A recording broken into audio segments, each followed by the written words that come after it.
Salut à tous, c'est Lou, j'espère que vous allez bien. On se retrouve pour une nouvelle vidéo qui parle de nouveautés Playmobil. En cette année 2023, on a également de nouvelles boîtes Ayuma. Et un petit peu comme Novelmore, c'est une petite gamme en attendant peut-être une plus grosse vague de contenu. Mais là, faut pas s'attendre à grand chose. Et d'ailleurs, également comme Novelmore en début 2023, ça commence tout d'abord avec des personnages qu'on connaît déjà, mais qui sont désormais disponibles à l'unité en fait, en dehors des grosses boîtes dans lesquelles ils sont présents, pour pouvoir simplement avoir la possibilité de récupérer ces personnages. Ça se présente en fait un petit peu comme un Playmo Friend ou un Special Plus, même si les Special Plus, il y a davantage de contenu. Là on va voir ça, donc 3 figurines, je commence par la première, c'est Livy, avec ses jolis cheveux roses et ses feuilles ses ailes en forme de feuilles. Donc pas grand chose à dire, vous voyez. Certes, le personnage est assez mignon, un petit peu de décoration effectivement, c'est plutôt joli, mais c'est un petit peu cher, c'est 6 € pour la figurine, c'est plus cher qu'un Special Plus, alors qu'en termes de jouabilité, c'est juste une figurine en fait. Et c'est pareil pour les 2 figurines suivantes. Tout d'abord, nous avons Elvie, la Crystal Fairy, Crystal Fairy qu'on peut reconnaître évidemment grâce à ses ailes qui sont en forme de cristal, voilà, c'est facile à retenir. Là aussi, c'est plutôt bien côté décoration, les cheveux sont assez sympas, cette couleur originale, donc rose un petit peu métallisé, la coupe de cheveux aussi est originale. Les visages, vous l'avez remarqué, ils sont évidemment dessinés. On n'a ni les yeux marrons, ni la bouche classique qu'on peut avoir dans les autres gammes, mais ça ne justifie pas pour moi le prix en fait, ça reste beaucoup trop cher. Idem pour la troisième figurine, c'est Josie, notre amie Josie, très belle tenue, un petit côté kimono que je trouve très sympa, la décoration là aussi, toujours aussi beau, les ailes, les plumes pour les ailes du coup, c'est pas mal, les petites cornes, tout ça, mais là encore 6 €, plus de 6 € même, je trouve ça un petit peu trop cher. A noter quand même qu'à chaque fois, il y a un autocollant et une carte à collectionner dans les boîtes. Bon, c'est pas ça qui va justifier un achat selon moi. Néanmoins, on a quand même 3 autres boîtes dans cette vague début 2023 d'Ayuma, à commencer par la plante piège. C'est dans le titre, c'est une plante qui piège, voilà, tout simplement. J'aime beaucoup, alors c'est quelque chose qu'on avait déjà vu dans la gamme des sirènes, si je ne me trompe pas, il y avait un set des sirènes, alors pas forcément dans la gamme des sirènes, mais dans des boîtes autour des sirènes, il me semble.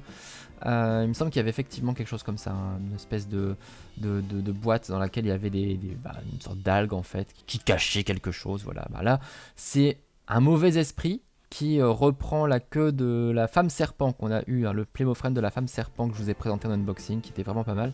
Là, c'est une sorte de génie en fait, avec une coupe de cheveux improbable, très clairement, on dirait un suppositoire. Je sais pas ce qui tient non plus, là, son espèce de truc avec plein de pierres précieuses, bon pourquoi pas. Je pense qu'il faut voir du coup la série animée Ayuma disponible sur la chaîne officielle de Playmobil sur YouTube pour pouvoir mieux comprendre.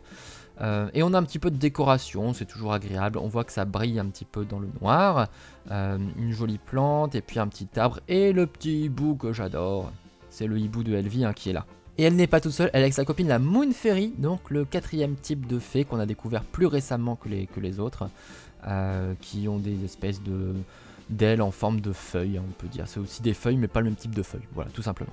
C'est mignon, il y a un petit peu d'interaction du coup avec cette drôle d'objet voilà, qui s'ouvre, cette plante qui s'ouvre et se referme. C'est pas mal. Une nouvelle créature, c'est assez intéressant. Mais bon, ça casse pas 3 pattes à un canard, on va dire. En revanche, il y a ce petit lézard volant qui est marrant. La suite, c'est déjà plus intéressant à mon sens, même s'il n'y a pas grand chose. Mais on remarque tout de suite évidemment le centaure.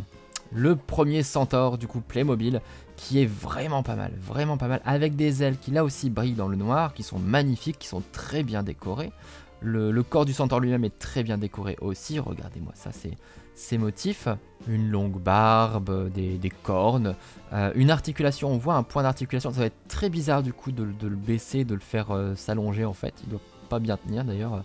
Quand on le positionne comme ça, mais bon, je sais pas, je testerai, mais en tout cas un centaure Playmobil c'est une super idée, je suis vraiment content qu'ils aient testé ça. Voilà, je suis très curieux d'avoir cette figurine. On a une cascade volante, comme on a justement dans les sets précédents, ça reste assez simple, ainsi qu'une autre fée avec un mignon petit pandarou qui est adorable avec des couleurs là aussi improbables. J'adore les familiers dans cette gamme Ayuma, je trouve ça toujours très mignon. Donc voilà, un centaure, ça c'est vraiment une excellente nouvelle parce qu'on imagine évidemment qu'on le retrouvera dans des prochaines gammes, hein. Pourquoi pas du côté de Novelmore peut-être, ou dans le un peu plus de merveilleux, dans les univers des chevaliers, enfin on verra dans quoi on le retrouvera, mais c'est une super idée.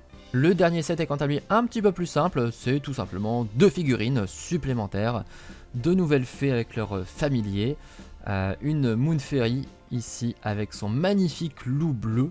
Bon c'est un loup forcément donc je l'aime bien. Il est très beau avec de très beaux motifs. Et puis nous avons une Crystal Fairy avec un lapin. Voilà, un petit lapin rose très mignon. Et les tenues là aussi, comme toujours quand même avec Ayuma, les tenues sont plutôt réussies avec pas mal de décorations, des effets de couleurs, tout ça. Bon, c'est vraiment une vague pour meubler, on va dire, en attendant peut-être une vague plus importante, même si j'ai l'impression qu'Ayuma, c'est pas une grande réussite. Comme en témoigne le fait que l'académie est disparue au bout de 3 mois. Enfin, ça, c'est quand même assez hallucinant. J'ai jamais vu une si grosse boîte disparaître aussi vite. J'ai jamais vu une boîte d'ailleurs disparaître aussi vite chez Playmobil en 3 mois. Enfin, il n'y avait plus. C'est assez étrange. Mais bon, c'est comme ça. N'empêche, j'aime beaucoup l'arrivée du centaure. Ça, clairement, c'est une super idée. J'aime bien la plante piège. Ça ajoute un petit peu, voilà, un petit peu d'éléments de décoration encore une fois, et puis on a pas mal de nature dans la gamme, donc ça c'est assez cool. Par contre les 3 figurines solitaires, ça ne sert vraiment à rien. Est-ce qu'on aura de nouvelles vagues Ayuma à l'avenir, ou est-ce que c'est la fin? Je ne sais pas trop, l'avenir nous le dira. Je ne sais pas ce que vous en pensez, si vous espérez des nouvelles vagues encore Ayuma, ou si vous préféreriez qu'on revienne à un autre style de fée, à quelque chose de beaucoup plus classique comme on avait avant. N'hésitez pas à me dire ce que vous en pensez dans les commentaires sur ma vidéo. Et puis comme toujours, pour me soutenir, pour m'aider et pour m'encourager à produire de nouvelles vidéos Playmobil, n'hésitez surtout pas à liker, à partager cette vidéo, et si ce n'est pas déjà fait, surtout abonnez-vous. Allez, à très bientôt. Salut.